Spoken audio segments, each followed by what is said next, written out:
En Jesucristo, mártir de paz, en horas negras y de tempestad, hallan las almas dulce y solaz, grato consuelo, felicidad.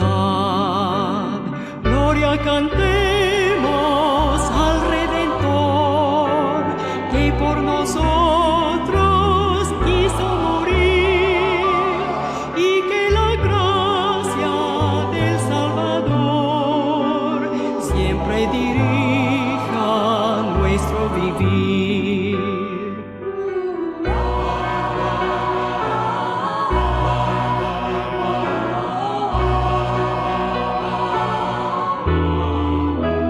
Cuando en la lucha falte la fe y esté el alma por desfallecer, Cristo nos dice: siempre os daré gracia divina, santo poder. Bienvenidos y gracias por estar con nosotros en este canal de YouTube Tendencias de Nuestro Tiempo. Queremos agradecerle por acompañarnos y el día de hoy el pastor Natividad Ramos inicia una serie de enseñanzas precisamente que están titulados como Las honrosas declaraciones sobre el valor del hombre según el Salmo 8. Con ustedes nuestro hermano Natividad Ramos desde la ciudad de Monterrey, Nuevo León, México, en la iglesia El Camino de la Fe. Siempre dirija nuestro vivir. Siempre dirija nuestro vivir. Siempre dirija nuestro vivir.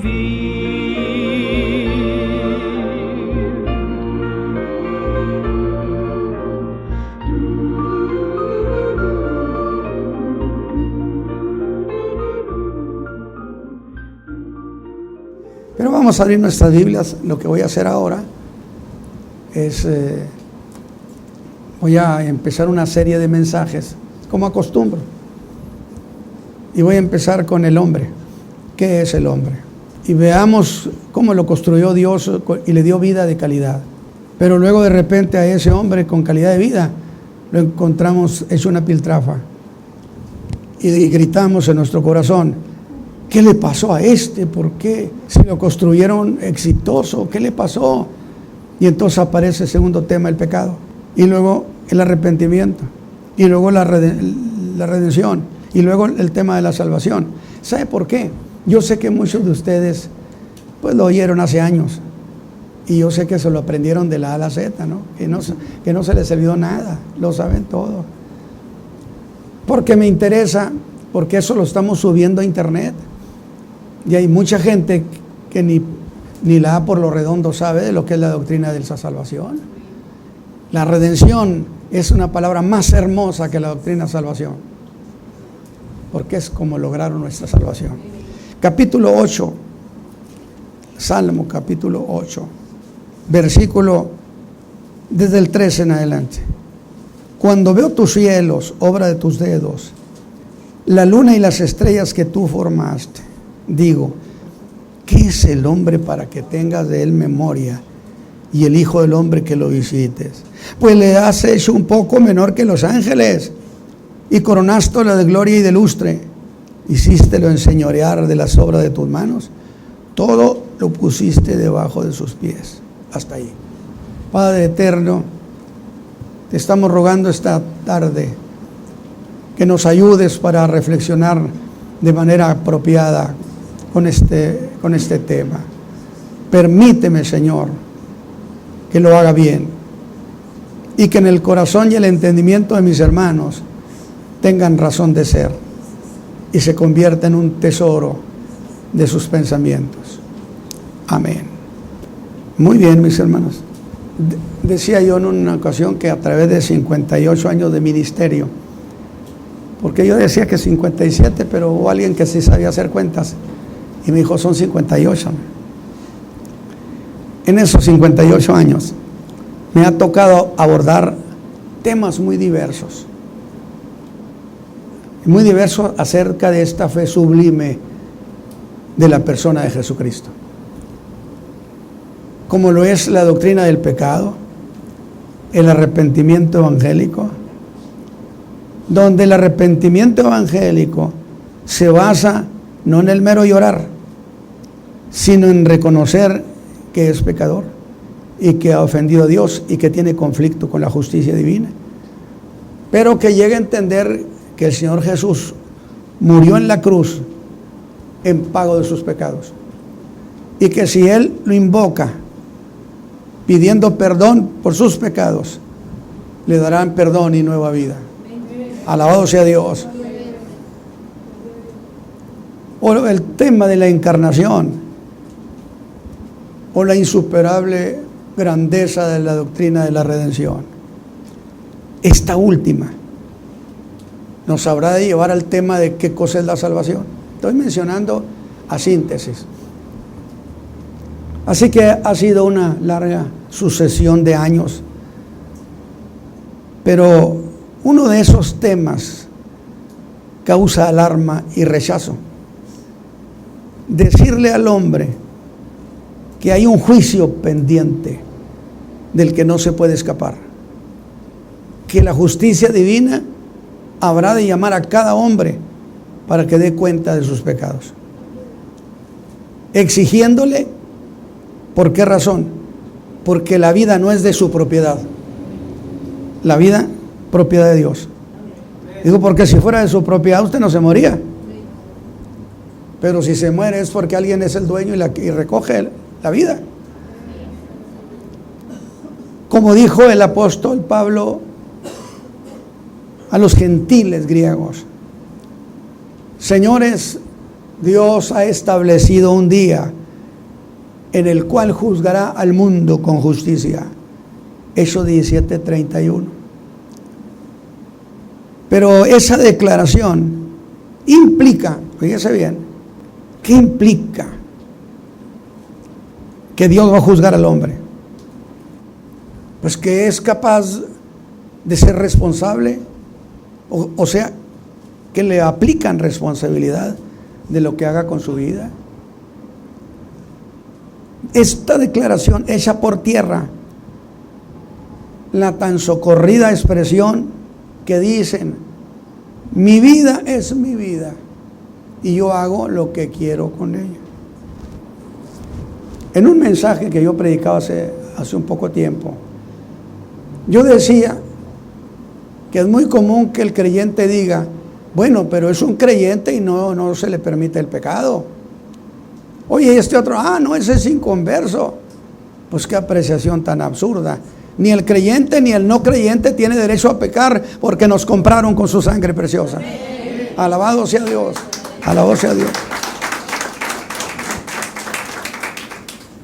Pero eso que acabo de decir nos llevaría a una pregunta capital. Pues ¿qué cosa es el hombre?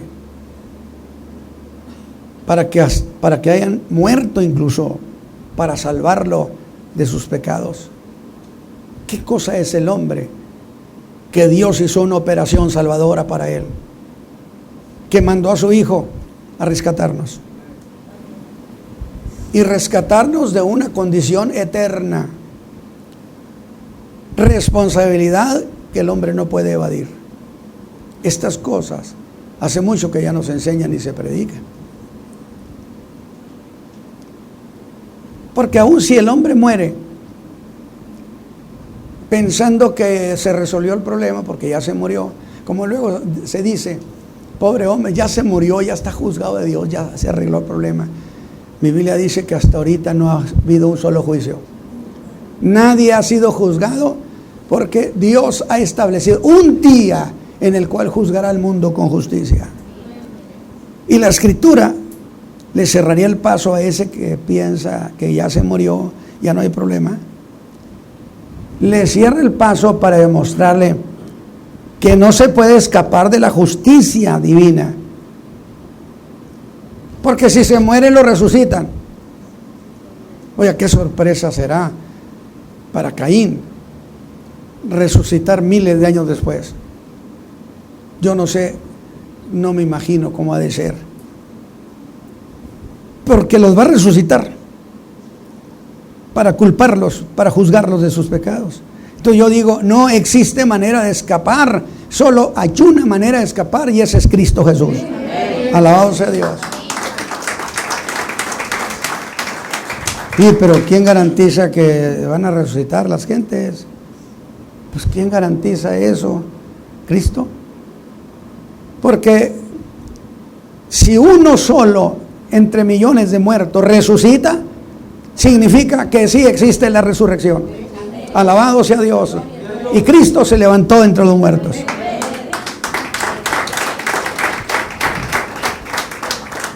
Y con su resurrección garantizó que nadie se le va a escapar. A nosotros será una bendición la resurrección de Cristo y la resurrección nuestra. Pero será trágico para aquellos que murieron sin entregarse al perdón de los pecados, sin creerle al Hijo de Dios. El Evangelio no tiene otra razón de ser. Si no se enseñan estos valores capitales, básicos, no se está enseñando el Evangelio.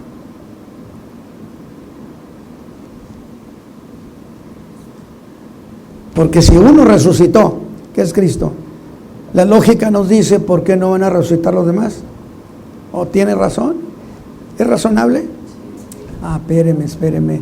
A mí se me olvidó que ahora se enseña en las iglesias que la razón no sirve para nada, que está peleada con la fe. Increíble, hermano, increíble. Todas estas cosas que hoy estoy mencionando se basan precisamente en negar el derecho a la razón. Las propuestas que hicieron. Ante todo esto que acabo de mencionar, la pregunta se hace muy importante. ¿Cuál pregunta? Pues, ¿qué es el hombre para que sea sujeto de tal atención y responsabilidades? Para que después de miles de años lo levantan para que dé cuenta. Son responsabilidades que no puede evadir. Insisto, pues, mis hermanos, en este primer mensaje de introducción al tema de qué es el hombre. Insisto en la pregunta de ese Salmo 8. ¿Qué es el hombre? Para que tengas de él memoria. Fíjese bien, Dios se acuerda de nosotros.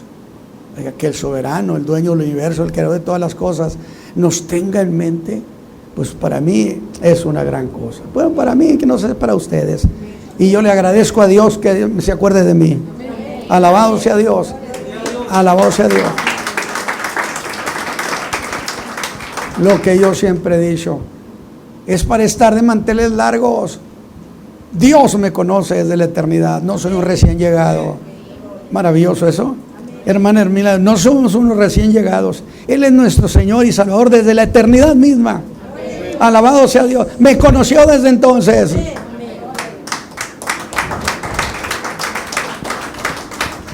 ¿Quién es el hombre para que tengas de él memoria? Y segunda cuestión, el Hijo del Hombre para que lo visites. A mí me da tanta alegría pensar en la encarnación, que el Verbo se hizo carne, se hizo hombre. ¿Y sabe qué hizo? Decidió quedarse a vivir con nosotros alrededor de 30 años. No, es como para no entender esa profundidad. De decir, yo lo he dicho de esa manera, que alguien pueda decir, ahí a la vuelta de esquina, ahí vive una señora llamada María, hay un esposo que tiene llamado José. Ese que está ahí, el niño ese, fíjense que es Dios. A ver quién le iba a creer. Pero lo era. Decidió estar entre nosotros. Y eso es para alabarle y darle gracias.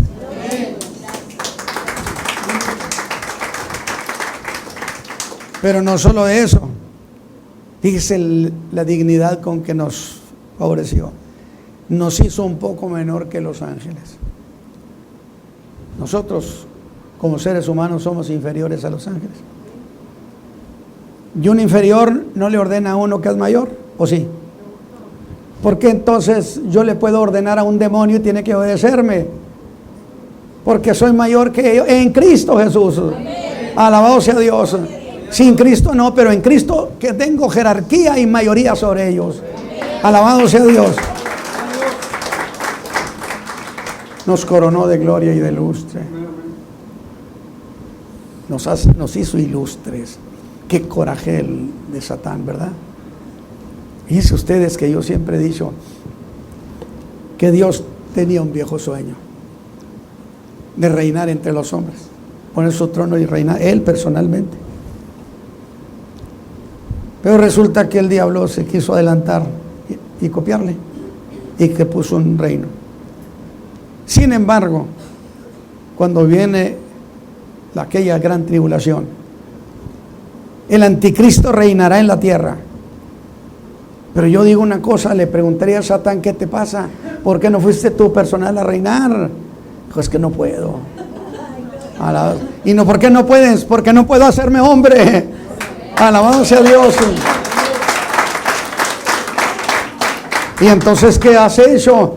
Pues conseguí a alguien que me representara. ¿Cómo le llaman a esos? ¿Cómo? Prestanombre, sí, el anticristo es un prestanombre, porque el diablo se queda con las ganas de reinar entre los hombres.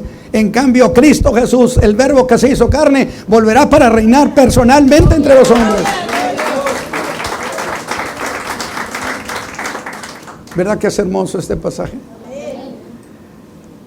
Y sin duda, la manera más propia para responder a esa pregunta, pues es ir al momento de la creación para ver cómo lo hicieron y por qué es tan importante ese hombre. A través de las Escrituras vamos para descubrir su origen. Ahora, quizá usted diga: pero eso puede importar. Yo digo que mucho. ¿En qué afecta la verdad de su origen?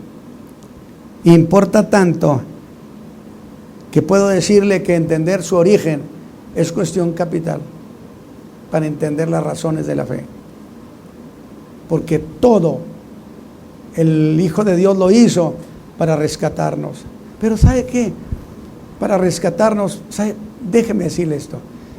Es que Dios quería, pienso en el Padre, establecer su reino entre los hombres. Magnífico. Sin embargo, Satán, el enemigo de Dios, se quiso adelantar y puso un reino en la tierra, espiritualmente,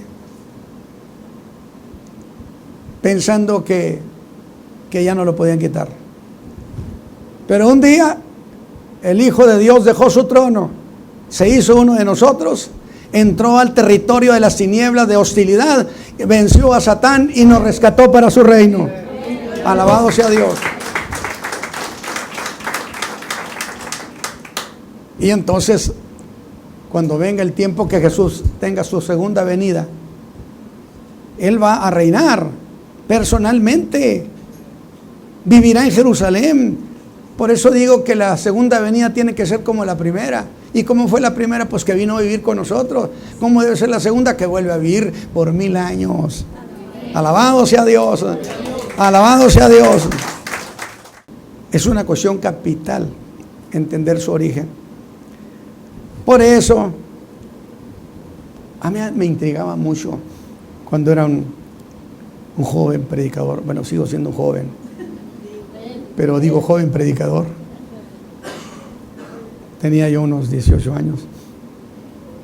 Andaba haciendo mis pininos. Y a mí me intrigaba mucho eso que dice que le entrega el reino a Dios y Padre. Dice Pablo a los Corintios. Es decir, fíjese bien la idea. Dios tenía el deseo de reinar entre nosotros. Él personalmente, Él. Este mundo se perdió en ese poder de las tinieblas. Vino el Hijo y nos rescató, venciendo legalmente a Satán.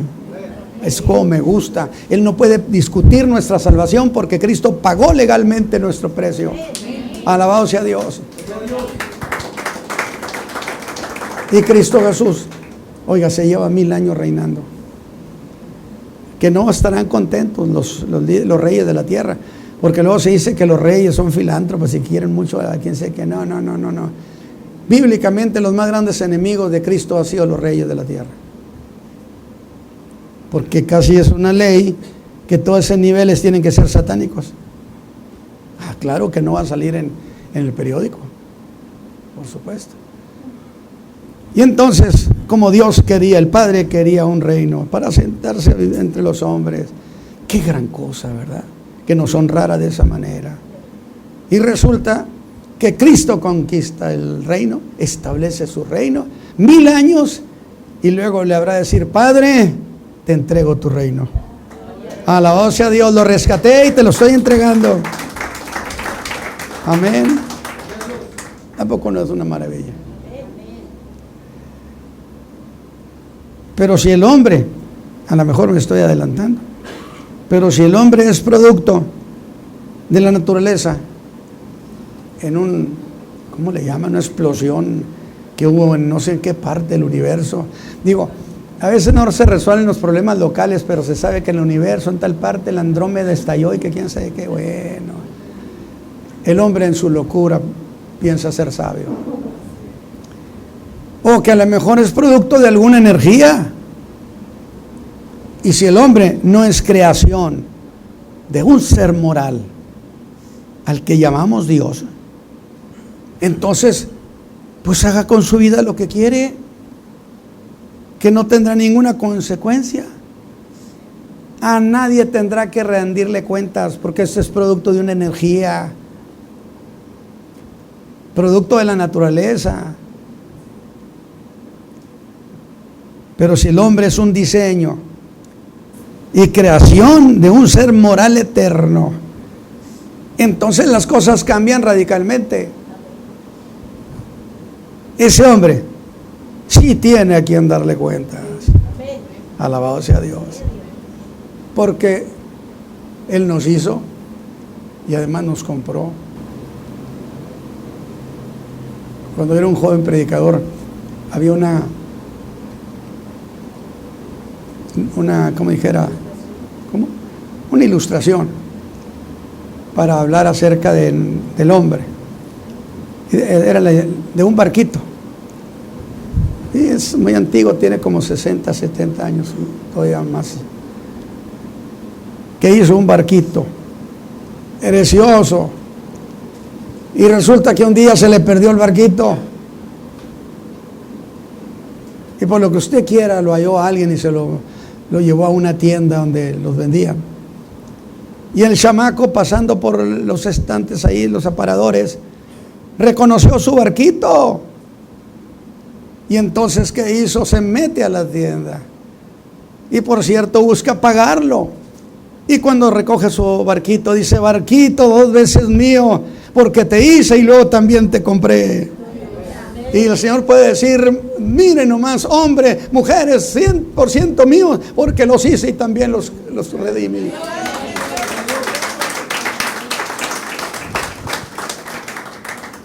Es importante el Génesis. Por tanto, insistir en la pregunta de qué es el hombre es una cosa muy valedera.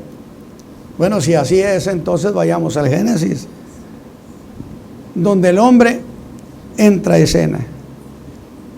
Es el capítulo 1 del Génesis. Dios está creando. O sea, vamos a ese punto.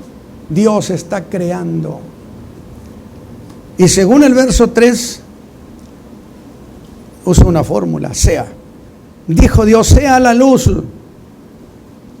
Y el verso 11, dijo Dios: produzca la tierra hierba verde. Nota usted que la palabra clave es produzca, hágase. Pero cuando llega a la creación del hombre, el momento representa gran solemnidad. Ya Dios no dice hágase o produzcase. La fórmula ha cambiado, dando a entender que el hombre es para Dios la obra más importante. Y dijo Dios: hagamos al hombre a nuestra imagen y a nuestra semejanza. Alabado sea Dios. ¿Por qué no lo repite? Hagamos al hombre a nuestra imagen y a nuestra semejanza. De alguna manera tenemos parecido con Dios. Y Dios entró en consejo. ¿Con quién? Pues lógico, dice hagamos, usó un plural, pues con alguien más está planteando la cuestión de hacer al hombre. Algunos han dicho que son los ángeles, pero los ángeles no tienen poderes creadores, son creados. Y si son seres creados y pudieran crear, yo también pudiera crear. Quiere decir que se lo está diciendo a seres iguales que él. Fíjense ustedes lo que es la escritura. Cuando Jesús le pide a su Padre, que le está pidiendo que nos guarde, que nos cuide, el griego dice que es una petición de igual a igual. Es decir, hay quien es de menos a más, pero Cristo al pedirle al Padre se lo pide como uno igual que Él. Y dice en este caso, hagamos al hombre a nuestra imagen y nuestra semejanza. No fue un hágase o produzcase, sino hagamos. Por lo tanto, el hombre, por más que digan, es diferente a la demás creación. Me perdonen la pulga y la chinche, pero no son mis hermanas. Alabado sea su nombre. Alabado sea su nombre. Amén. No ordena que se hiciera, sino un honroso hagamos. Que eso me dice a mí que somos muy importantes para Dios. Muy importantes para Dios. Dijo Dios, hagamos al hombre a nuestra imagen y semejanza. Algo así como que se parezca a nosotros. Y Dios mismo toma el barro, su materia prima, y manos a la obra. Le da forma. Y hasta creo decir con toda propiedad que lo hizo a escala, que no creó un pedazo de barro como un bebé, sino que lo hizo a escala. Desde luego esta es una apreciación muy mía. Le ruego que no lo vaya a hacer doctrina. ¿Por qué? Porque no puede. Pero creo que es razonable que Dios hiciera a escala al hombre, un hombre. La creación del hombre difiere de la manera como Dios trajo a existencia los vegetales y los animales. Porque crear al hombre no fue un ordenarle al barro. Es Dios mismo quien pone manos sobre ese barro y le da forma. Y a darle vida, le va a decir que tiene señorío. Pedazo de barro tan afortunado. Denle un aplauso al Señor Jesús.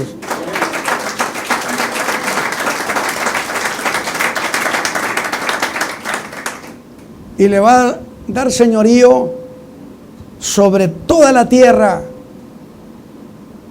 sobre todo lo que había. Pero enfoquemos ese hecho creativo y pongamos nuestra atención en ese acto creativo para ver cómo lo hizo.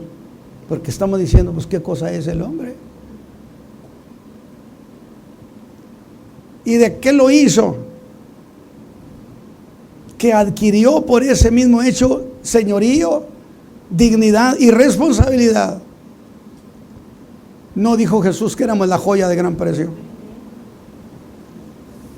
De eso nos habla el Génesis 2:7. Diciendo, formó Dios al hombre del polvo de la tierra. A eso yo le llamo la primera etapa creativa. Lo hizo del barro, de arcilla, lo moldeó y le da forma a todo su cuerpo. cada una de sus partes van tomando forma. Por fin, Dios ha terminado. Le dio forma a cada una de sus partes, las orejas, la nariz, los ojos, las manos. Interesante. Y por fin Dios ha terminado. Allí estaba ese hombre que yo le llamo el hombre barro. Tenía boca, pero no hablaba. Nariz, pero no olía. Oídos, y no oía. ¿Por qué? Porque solo era eso, barro. Y cabe la pregunta, entonces, ¿por qué tanta soberbia en los hombres? Si somos de barro. No nos queda. Por eso dice que Dios resiste a los soberbios y da gracia a los humildes. Alabado sea Dios. Pero yo quiero ver otro lado. Sin duda es una de las razones de que sabe que somos barro. Esa es una de las razones por las que prefiere tener misericordia. No soy rival para Dios. ¿Dónde están mis bravatas que a veces le echamos a Dios y le reclamamos a Dios? Le dijo Dios a Job, tienes tu brazo como yo. Le hablas al rayo, se presenta y te dice, heme aquí. Como lo dice el Salmo 103, del 11 al 16, que no somos rivales para Dios. Entonces, ¿por qué, si no somos rivales, lo desafiante de los hombres hacia Dios en sus palabras? Y a los creyentes también desafían a Dios. Cometen un error gravísimo. Y yo siempre he dicho, si Dios es todopoderoso y fuera malo, no hallaríamos dónde meternos. Pero lo glorioso es que es todopoderoso y es amante y es bueno y es misericordioso.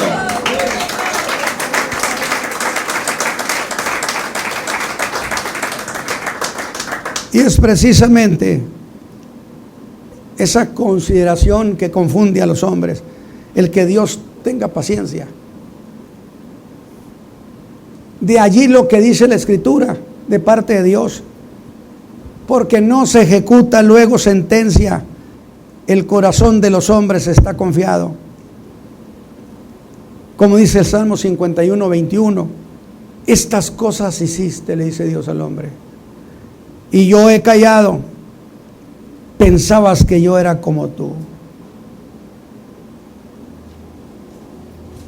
Dios no tiene prisa porque sabe que el hombre no se le escapa. No hay manera. Mire, si hubiera otra manera de salvar, el Hijo no hubiera subido a la cruz del Calvario. En el mismo Getsemaní le dijo, si es posible, Padre, pase de mí esta copa. Y el Padre no le contestó, pero al no contestarle sí le contestó, porque le estaba señalando, siguen todos los proyectos igual, no hay ningún cambio, la cruz te espera. Alabado sea Dios. Pablo lo llama a ese acto de tolerancia divina, de no lanzarse sobre nosotros para castigarnos. Lo llama longanimidad, un estado de ánimo largo, como lo dice Romanos 2:4. Menosprecia la riqueza de su benignidad y paciencia y longanimidad, porque Dios tiene paciencia con ese hombre barro. Dios ciertamente no olvidará sus pecados. Es decir, si el hombre no arregla eso con Dios, nunca Dios se va a olvidar de sus pecados, aunque pasen miles y miles de años. No se olvidará de sus pecados. Pero si usted se arrepiente, nunca se acordará de ellos. Alabado sea Dios. Vivo yo, Jehová, que nunca me acordaré de tus pecados. Y es que a mí me maravilla mucho este asunto de la redención. Me maravilla. Porque dice Pablo, ciertamente, nadie quiere morir por un bueno, uno que es bueno. Pues será muy bueno y qué bueno, pero yo no voy a dar mi vida por él. Nadie da la vida por uno que es justo. Pues será muy justo, pero yo no doy la vida. Pero Dios hizo eso por nosotros, siendo sus enemigos. Y como enemigos le matamos a su Hijo. Y sin embargo, por causa de esa muerte, nos reconcilió con Él. Alabado sea Dios. Entonces el hombre será sujeto de responsabilidad. ¿Qué tan valioso es pues el hombre? Este mensaje es la introducción de los mensajes que vamos. Que el Verbo se haya hecho uno de nosotros, con un cuerpo como el nuestro. Oiga, a mí me gusta mucho ese detalle, que el día que quiso cambiar de forma, no se hizo marciano, se hizo uno de nosotros. Pero se hizo uno de nosotros para eternamente ser eso. Él se fue al cielo y se llevó su cuerpo y regresará con su cuerpo, el cual fue a la cruz del Calvario. Cristo Jesús es nuestro hermano mayor eternamente. Alabado sea Dios. Pero ¿qué hace que el hombre sea valioso? Bueno, es que ahora viene la segunda parte del acto creativo. Dice el Génesis 2:7, y sopló Dios en su nariz. Y algo pasó. Ese hombre de barro se empezó a mover, cobrar vida, abrió sus ojos. Qué maravilloso, ¿no? Y vio alrededor de él los árboles, los ríos, las aves, la diversidad de colores. Este mundo es una belleza. Yo siempre he dicho, imagínense que este mundo fuera rojo, rojo, rojo y rojo. Olía loco. Pero Dios lo hizo para sus hijos multicolor. Alabado sea Dios. Alabado sea Dios. Y ese hombre de barro vio, oyó y se puso de pie. Y percibió el mundo que le rodeaba. Pero era de barro. No se movía. ¿Qué es lo que pasó? Que entró en él el alma, la vida. Pero no fue por causa del cuerpo, sino del soplo. Y cuando el alma se separa del cuerpo, ese cuerpo se muere. Y habrá de resucitar cuando el alma vuelve a ese cuerpo, aunque hayan pasado miles de años. De ver, a mí la resurrección de los muertos me parece algo extraordinario. Que yo decía, imagínense, millones de muertos. Los creyentes, las almas de los creyentes vienen con Cristo porque están con Él. Y allí en los aires, el Señor les ordena que recojan sus cuerpos. Y alguien me decía, entonces, ¿el alma tiene poder para resucitar? No. La resurrección es un acto del poder del Espíritu Santo. El mismo dice, y si el espíritu de aquel que levantó a Jesús de los muertos mora en vosotros, vivificará también vuestros cuerpos mortales. Alabado sea Dios. Es un acto del poder de Dios. Sí, pero imagínese, yo decía, imagínese que yo me levanto con el cuerpo de Juan Charrasqueado. Digo, porque son millones y millones de muertos. En el inventario divino, el Espíritu de Dios conoce y levanta a quien debe levantar. Alabado sea Dios. Es poder de Dios en acción, poder de Dios con sabiduría, con conocimiento en omnisciencia. Y los hermanos se levantan. Que va a ser bonito, ¿verdad? Dijo Pablo, y luego los que quedamos, es que Pablo decía que yo creo que en esos días vendría el Señor. Pero no, resulta que no vino y estamos en el 2020 y no ha venido. Pero el que ha de venir, habrá de venir. Alabado sea Dios.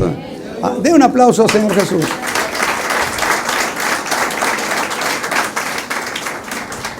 Porque por esa razón el alma sin el cuerpo no tiene vida. Entonces, ¿quién hace que el cuerpo tenga movimiento? No fue el cuerpo, sino la entidad espiritual llamada alma. Luego, esa entidad espiritual que tiene una vida emotiva, pensante, reflexiva, y hace vivir el cuerpo. Y entonces la Escritura establece: el alma que pecare, esa morirá. No dice el cuerpo que pecare, porque el cuerpo no peca. Peca el alma usando el cuerpo. Por esa razón, quien se muere sin arrepentimiento no puede entonces recibir perdón, porque es necesario que el cuerpo esté vivo para que con la boca se haga confesión para salvación. Alabado sea Dios. Alabado sea Dios.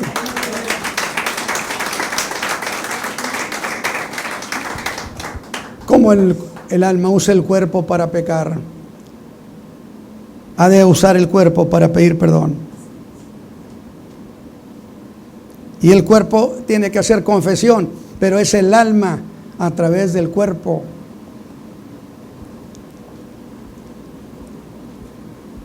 Con el corazón se cree para justicia, pero con la boca se hace confesión para salvación. Hemos llegado justamente al momento glorioso, la segunda parte de la creatividad. Es decir, era de barro, seguimos siendo de barro. Por eso a mí me gusta tanto las tesis de Pablo. Cuando se empezó a hacer viejo, aparte de que da la idea de que era feo. Pobre hermano Pablo, pues ni modo, pero era un predicadorazo de primera. Sí, por eso en Listra le llamaban Mercurio, porque era el que era más feo y llevaba la voz cantante. Por eso lo pensaron, dijo, mira aquel guapetón, ese debe ser, o sea, a Bernabé, ese debe ser Júpiter, porque tiene presencia, porque era un tipo, al parecer era un tipo Bernabé, deja entrever. Y ese otro feón, bueno, pues creo que ese es Mercurio. Alabado sea Dios. Y le dijeron a Pablo: te estás haciendo viejo, Pablo. Y Pablo volteó a ver su cuerpo y le dijo: sí, cierto, vaso de barro, te estás desquebrajando, te estás haciendo viejo. Y quisieron hacer burla de él. Y Pablo dice: es cierto que este cuerpo se está desmoronando, pero adentro se está rejuveneciendo. Alabado sea Dios. ¿Qué cosa es el hombre? Porque ese hombre fue creado y Dios le entregó los bienes, casi nada. Fíjese, no es que le dejó toda la tierra. Eva sí recibió una buena dote. Cosas que a mí se me ocurren. Porque Dios da sin medida, a manos llenas. Y si alguien recibió a manos llenas fue Adán. Allí nos quedamos con él. Adán, el hombre con calidad de vida. Vamos a orar entonces para ser despedidos. Padre eterno, dígale gracias, Señor, por esta mañana. Gracias porque hemos sido enterados de las obras que has hecho con tu pueblo. Recibe nuestra honra, gloria y alabanza, porque eres digno. Y ahora, Señor, empezamos una nueva semana. Te rogamos que nos des una semana con tu bendición, por Cristo Jesús. Amén. Gracias por estar en este mensaje de este domingo. Y verdaderamente cuán valiosos son los hombres y las mujeres para Dios, que Él dio su vida en la cruz del Calvario. Y Jesús es el Salvador del mundo. Queremos invitarle en estos días que vivimos tiempos muy críticos, donde la ausencia de Dios está tan presente, para que usted levante su voz, sus manos y pueda decirle al Señor: gracias por amarme tanto. Gracias por dar tu vida en la cruz del Calvario, y que el día de hoy usted pueda reflexionar lo importante, lo valioso, que usted es como una joya de gran precio, que el Señor Jesucristo vino a buscar y a salvar lo que se había perdido. Queremos invitarle para que usted nos siga acompañando en esta sucesión de mensajes que nuestro pastor Natividad Ramos estará compartiendo con nosotros. El teléfono de nuestra oficina es el 81 83 79 90 60. venga y busque al Señor Jesucristo como el gran Salvador de nuestras vidas. Él tiene sus brazos abiertos y Él no hace acepción de personas. Gracias por estar con nosotros y nuestro Señor Jesucristo le bendiga siempre. Amén.